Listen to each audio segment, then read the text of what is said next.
The story begins on a bright, sunny morning, as I hummed to myself while packing snacks into a large picnic basket. It was a day we had all eagerly anticipated, a long-awaited family trip to the amusement park, a tradition we used to cherish when my son Thomas was just a child. Now at 21, he had grown into a tall, strong young man, full of confidence that both impressed and unsettled me. I could hardly believe how quickly the years had passed. My husband David had suggested the trip, saying it would be good for all of us to reconnect and have some fun.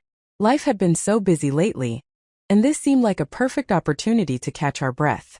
It was supposed to be a weekend filled with laughter, cotton candy, and roller coasters. But little did I know, this trip would change the way I saw my family and myself forever. Make sure to subscribe to my channel, so I can continue bringing you more fascinating true stories like this one. And don't forget to watch this video till the end and like the video because this story is going to be incredibly interesting. Please hit the like button to show your support. We piled into the car, feeling a mix of excitement and the comfort of being together. Logan sat in the back, lost in his phone but occasionally looking up to share a smile. I noticed how his gaze lingered on me a little longer than usual, with a warmth that made my heart race, though I couldn't quite explain why. I brushed off the feeling, telling myself it was just the excitement of the trip. As we arrived at the amusement park, the smell of popcorn and the sound of laughter filled the air. We spent hours racing from ride to ride, playing games and indulging in sweet treats. It was like a time capsule, reminding me of when Logan was a little boy, tugging at my hand, begging for one more ride. Now it was him leading the way, turning back every so often to make sure I was keeping up. Around midday, David decided to take a break, so Logan and I went off to explore the park on our own. We headed to the Ferris wheel, the ride we always saved for last. As the wheel carried us high above the park, a sense of calm washed over me. For that moment it was just the two of us suspended in the sky with the world below us. "You've always been there for me, haven't you?" Logan said quietly, looking at me with an expression I couldn't fully understand. "Of course," I replied, smiling. "That's what moms do." His gaze was intense, filled with something more than I could comprehend. "It's more than that," he said. "You've been more than just a mom to me. You've been everything." A chill ran down my spine. His words were gentle, yet carried a weight that made my heart race. I laughed it off, trying to ease the tension. "Well, I am your mother. It's kind of my job." But Logan didn't laugh. He leaned in closer, his eyes still searching mine as if looking for something I couldn't give. "You mean more to me than just that," he whispered. A knot formed in my stomach. This was my son. We couldn't be having this conversation. I quickly shifted, trying to distract myself. "Logan, what are you saying?"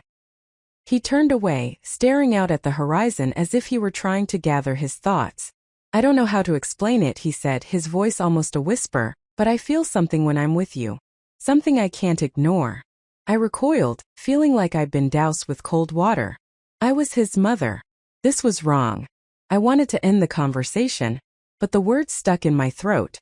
The ride ended and I stood up quickly, forcing a smile. "Let's go find your dad," I said, my voice tight. The rest of the day passed in a haze. I tried to focus on the fun, on the simple joy of being with my family, but something had shifted. Logan's gaze lingered on me more times than I cared to admit. His eyes filled with a warmth that made my skin prickle. And the worst part? A small hidden part of me didn't want him to look away. That night we returned to the cabin we rented. David, exhausted, went straight to bed, while Logan and I stayed up on the porch, the sound of crickets and rustling leaves filling the silence. "Mom," Logan's voice broke the stillness, "I need to tell you something." I could feel where this was going and I tried to stop it before it started. "Logan, please," I said, my voice shaky. "Whatever you're feeling, it's not, I can't help it," he interrupted. "I know it's wrong, I know I shouldn't feel this way, but I do. And I think you feel it too." My heart stopped. I couldn't breathe.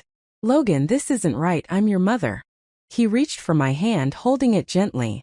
"I know," he said, his voice trembling. "But when I look at you, I don't just see my mom.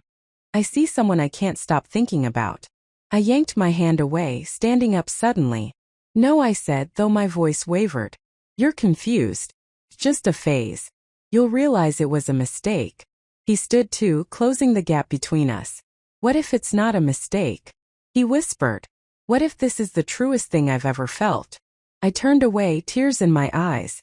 "We can't do this, Logan," I whispered, barely able to speak. He stood there for a long moment, then nodded, stepping back. "I'm sorry," he said quietly. "I didn't mean to make you uncomfortable." I wiped away a tear, trying to collect myself. "Let's just go inside," I said. "It's late." We went back inside, the weight of what had just happened hanging between us like an unspoken truth. I didn't know what tomorrow would bring, but I knew we had crossed a line, and I wasn't sure there was any going back. The next morning, the sunlight streamed in through the window, casting golden lines across the room. I lay awake, replaying the previous night's events over and over in my mind. It felt surreal, like a bad dream I couldn't escape. I could hear David snoring softly beside me, blissfully unaware of the storm brewing just outside our room. I needed to get away, to think. Quietly, I slipped out of bed and made my way to the kitchen, breathing in the cool air and the familiar scent of the woods. But the moment my hand touched the counter, the flood of emotions came rushing back. This wasn't a dream. What happened last night was real. I heard footsteps behind me and turned to find Logan standing in the doorway, looking at me uncertainly. "Morning," he said softly. "Morning," I replied, forcing a smile, but it felt weak, fragile. He stepped closer. "About last night," I cut him off. "Logan, let's not do this." It was late. We were both tired. We said things we didn't mean. "Let's just forget it, okay?" But he didn't look away. His eyes were intense, filled with something I couldn't deny. "I can't forget it," he said quietly. "And I don't think you can either." I turned back to the counter, trying to steady myself. "We have to, Logan," I whispered. "There's no other choice." "You say that," he said, stepping closer, "but I don't believe you." Just then I heard David moving in the bedroom, and the tension between Logan and me snapped. I shot him a look, and he stepped back, retreating to the living room. David entered the kitchen, oblivious to the undercurrent of emotion. "Morning, sweetheart," he mumbled, wrapping his arms around me. "Morning," I managed to say, though it felt distant. The rest of the day dragged on, and every moment with Logan felt heavy, charged. David continued to laugh and joke, completely unaware of the tension that hung between us. As the sun began to set, David suggested heading back to the cabin for an early dinner. I agreed, desperate to retreat from the growing storm inside me. Back at the cabin, I busied myself in the kitchen, chopping vegetables with a focus that bordered on frantic. Logan lingered nearby, his presence making every movement feel too sharp, too loaded. At one point our shoulders brushed and I flinched. "You're avoiding me," he said softly.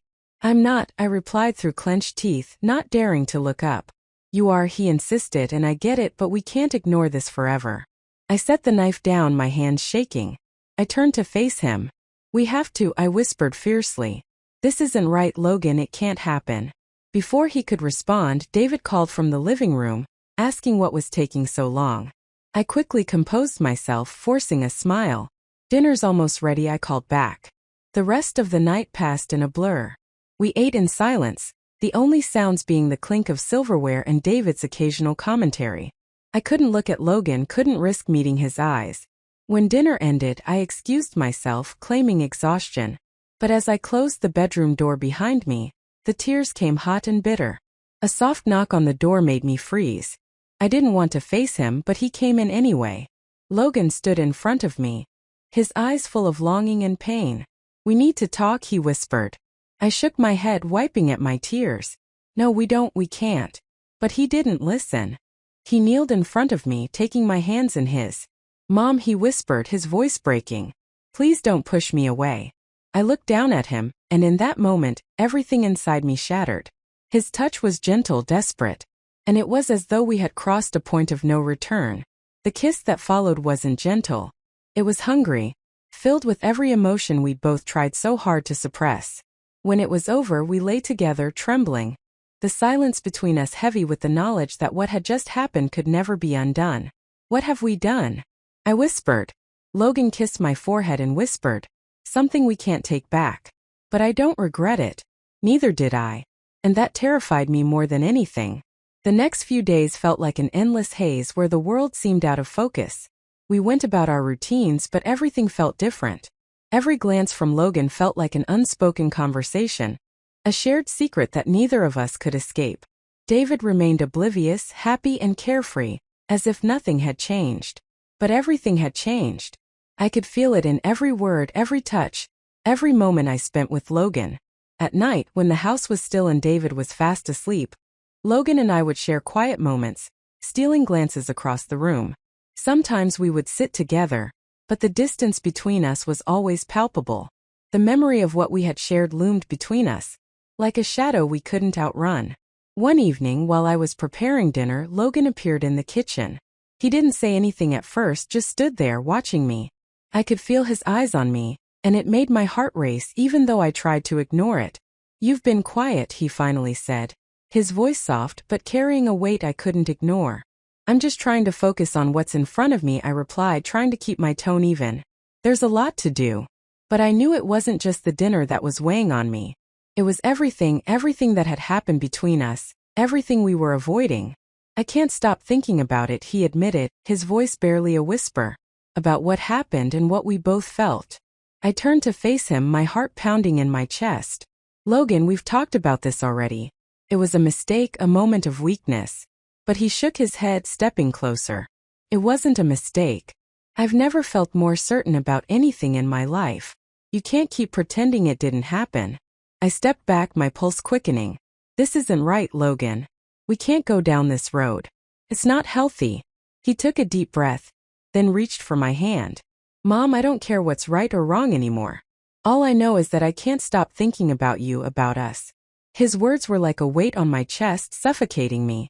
Yet something inside me wanted to listen, wanted to give in. I yanked my hand away, shaking my head. "No, we can't do this. This is not us. You're my son." "But what if it's more than that?" He pressed. "What if we're not just mother and son anymore? What if this is something else, something real?" Tears filled my eyes and I looked away, unable to meet his gaze. "I don't know what this is, Logan, but it can't be this." Logan didn't respond. He just stood there watching me. And for a moment I thought he might say something else, something that would change everything. But he didn't. He simply nodded and turned away, leaving me standing in the kitchen, frozen. The days that followed were filled with awkward silences and tense moments. Every time Logan looked at me, I could feel the intensity of his gaze, a gaze that seemed to see right through me. And every time I felt that same tightening in my chest, that mix of guilt, fear, and desire I couldn't shake. I tried to keep my distance, to focus on anything other than the emotions swirling inside me. But every time I looked at Logan, the weight of our shared secret threatened to consume me. One night, as I sat on the porch watching the stars, Logan came out to join me. We sat in silence, the only sounds the rustling of the trees and the distant calls of night animals. "I know it's hard," he said, breaking the silence. "But I don't regret what happened, and I can't keep pretending it didn't matter." I took a shaky breath, trying to steady myself. "I don't know what to say, Logan." "You don't have to say anything," he replied quietly. "I just needed you to know that I'm not going anywhere. I can't, not when you mean so much to me." The sincerity in his voice shook me to my core. And for the first time I realized that the path ahead of us was not one we could easily walk away from. The love he spoke of, no matter how wrong it felt, was real. And there was nothing I could do to erase it from my heart. I stood up, brushing away a tear that had escaped my eye. "We have to stop this, Logan. For our own good. This can't happen again." He stood too, his face softening. But his eyes still filled with that same deep longing. "I understand," he said, his voice breaking. "But I can't help how I feel. And I don't think you can either." The days after that conversation were filled with an unbearable tension. I tried to pretend things were normal, but it was impossible. Every time Logan looked at me, I saw the truth in his eyes. And every time I looked away, I felt like I was betraying myself. Finally, on the last night of our trip, as the stars sparkled above us and the cool night air filled my lungs, I realized that I couldn't run from this anymore. The emotions, the confusion, the guilt, none of it could be ignored. Logan and I stood together once more under the vast sky. And for a moment everything else faded away. In the quiet of the night, it felt like we were the only two people in the world. But then I pulled away. "I can't do this," I whispered, my voice shaking. Logan didn't say anything. He just watched me. And in his eyes I saw both the pain and the understanding. He knew I was right. But he also knew that neither of us would ever forget what had happened, no matter how hard we tried. We walked back inside side by side. But the distance between us was already growing. I knew it wasn't over, not for either of us. The consequences of our actions would follow us, always lingering in the background, impossible to forget. And even as I lay in bed that night, listening to the soft sounds of the world outside, I knew that nothing would ever be the same again. The next morning, I woke up to the sound of birds outside the cabin. But it felt different. The air was thick with something unspoken, something that had changed everything. I lay in bed for a long time, unable to move, my mind replaying everything. Every glance, every touch, every word spoken between Logan and me. It was a nightmare I couldn't escape from, a truth that felt suffocating. David was already up when I left the room, blissfully unaware of the storm that had been raging between Logan and me. He greeted me with his usual cheer, a warm smile that felt strangely distant to me now. "Morning, sweetheart," he said, kissing my forehead as he passed me in the kitchen. "Morning," I replied, trying to sound normal, but it came out tight, forced. My smile felt like a mask, and I couldn't hide the emptiness inside. I busied myself with breakfast, pretending that everything was fine, though the weight of what had happened still hung heavily over me. Logan came in shortly after, sitting at the table with a quiet gaze. He didn't speak, but his eyes were filled with something I couldn't place. A mixture of regret, longing, and pain. I couldn't look at him for too long. I couldn't bear it. His presence was like a constant reminder of the line we had crossed, and the more I tried to push it away, the stronger it became. The day went by slowly, each moment dragging on, as I did my best to avoid any more private conversations with Logan. Every time our paths crossed, there was an invisible barrier between us, one that we both knew was there, but neither of us wanted to acknowledge. In the afternoon, we packed up and prepared to leave the cabin.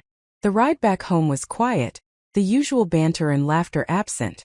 I could feel Logan's gaze on me once again, but this time I couldn't bring myself to meet it. I was too afraid of what I might see in his eyes.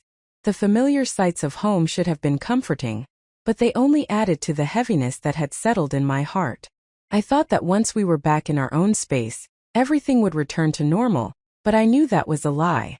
Nothing would ever be normal again. David was busy unpacking the car, and I stood in the doorway watching him, but my mind was elsewhere. Logan came inside behind me, and for a moment, I thought he might say something, but he didn't. He just stood there, looking at me with that same unreadable expression. I could feel the tension building again, the desire to say something, but the words wouldn't come. Instead, we stood in silence for what felt like an eternity, until finally he turned and left the room. I couldn't stop myself from following him, though I didn't know why. It was like I was being pulled toward him against my better judgment. When I reached the living room, Logan was standing by the window, his back to me. I hesitated for a moment, not knowing what to do or say, but then he spoke, his voice barely a whisper. "I'm sorry," he said. "I know things are messed up, but I can't just forget it. I can't pretend like it never happened." I stood frozen, unable to move, my heart pounding in my chest. This was it, the moment where everything had to come to a head. But I didn't know how to fix it. How could I? "I know," I replied softly, my voice barely above a whisper. "But we have to move on. We have to forget about it." His back stiffened, and I could see the frustration in his posture. "You can't tell me to forget it. You can't make me pretend like I don't feel this way. I can't just let it go. It's not that easy." I swallowed hard, the pain in my chest almost unbearable. "Logan," I whispered, "we can't keep doing this. We can't keep pretending. It's wrong." He turned around slowly, his eyes full of emotion. "I know it's wrong, but I can't help how I feel. I don't know how to change it." I took a step back, my whole body trembling. "You have to, for both of us, for our family." But even as I said the words, I knew that what we had done couldn't be undone. The feelings, the connection, the bond, whatever it was already there, and it wasn't going away. Logan didn't respond. He just stood there, his eyes locked with mine, a silent understanding passing between us. He didn't have to say anything more. We both knew what had happened, and we both knew that it had changed everything. And in that moment I realized that no matter how hard I tried to move on, no matter how much I wanted to pretend it had never happened, I would always carry it with me. It would always be a part of who we were. As I turned away and walked back into the kitchen, I couldn't help but feel the weight of it all. The guilt, the pain, the confusion. It was a burden I wasn't sure I could carry, but no matter what, I had to keep going. I had to keep pretending, keep smiling, keep moving forward because that was what family did. Even when the truth was too painful to face, we kept going because we had no choice. And so we would live our lives, each of us holding our secrets close, never speaking of what had happened. But deep down we knew the truth and it would haunt us. Always,